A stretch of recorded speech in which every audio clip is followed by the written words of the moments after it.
2 నెంబర్కి, అలాగే ముఖ్య అతిథిగా పంచాయతీ సూపర్ సర్పంచ్ రాజుబాబు గారికి, అలాగే వార్డు మెంబర్కి, మా చిన్నాన్న గారికి, ప్రతి ఒక్కరికి పేరు పేరున నమస్కారాలు.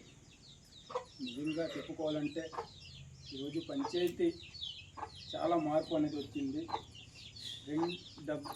స్వతంత్రం వచ్చి 79 అవుతున్నా కూడా కనీసం పంచాయతీలో అభివృద్ధి అనేది మనకు తెలీదు. అభివృద్ధి ఒక మంచినీళ్ళు అవ్వని, సీసీ రేపు అవ్వని, డ్రైనేజ్ అవ్వని, అనేక రకాలుగా మనం దేనికి కూడా అభివృద్ధి చెందని పరిస్థితి ఉందేమో.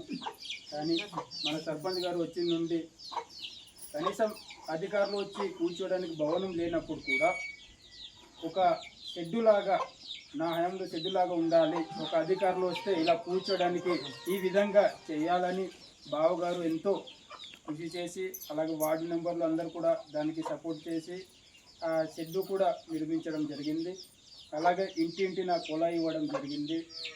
మరి అనేక ప్రాంతం మన పంచాయతీలో అనేక గ్రామంలో సీసీ రేంపులు కానీ, వాటర్ సమస్య అన్నీ కూడా ఈ సమస్య లేకుండా తీర్చడం జరిగింది. కాబట్టి ఇలాంటి నాయకులు మనకు కావాలి. ఇందాక ముందు మళ్ళీ బావగారు ముందు వెళ్ళాలని, మేము ఎక్కడ వెళ్ళినా కూడా మేము బావకి సపోర్ట్ ఉంటామని మేము మనస్ఫూర్తిగా మేము ఇలా చేస్తున్నాం. అలాగే ఇలా మంచి చేయాలి, ఏ టైం అయినా మనం ఫోన్ చేసిన బావ ఇలాగ ఉంది, లేకపోతే మాకు ఇలా సమస్య ఉందన్న కూడా రెస్పాన్స్ అయ్యి దానికి పరిష్కారం నేనున్నాను, మీకు పర్లేదని మనకు భరోసా ఇస్తుండేరు. ఎటువంటి ఇబ్బంది లేకుండా, ఒక మచ్చ లేకుండా 5 సంవత్సరం పరిపాలన చేయడం జరిగింది. ఎటువంటి మచ్చ లేకుండా ఇలా నాయకులు కానీ గతంలో కూడా ఉంటే మా పంచాయతీ ఎంతో అభివృద్ధి చెందాల్సింది. కాబట్టి బావగారు ఈ విధంగా చేసి చూపించారు, మాకు చాలా సంతోషం. మన వనభంగి పంచాయతీలో నిజంగా చెప్పుకోవాలంటే పేరే కానీ ఏం లేని పరిస్థితి ఉండింది. అనేక రకాలుగా సమస్యలు ఉండింది. ఇప్పుడు అభివృద్ధి చేయడం, ఒకటొకటి చేయడం, ఎవరు కూడా వచ్చిన వెంటనే అన్నీ చేసేస్తామంటే ఎవరు కూడా చేయలేము.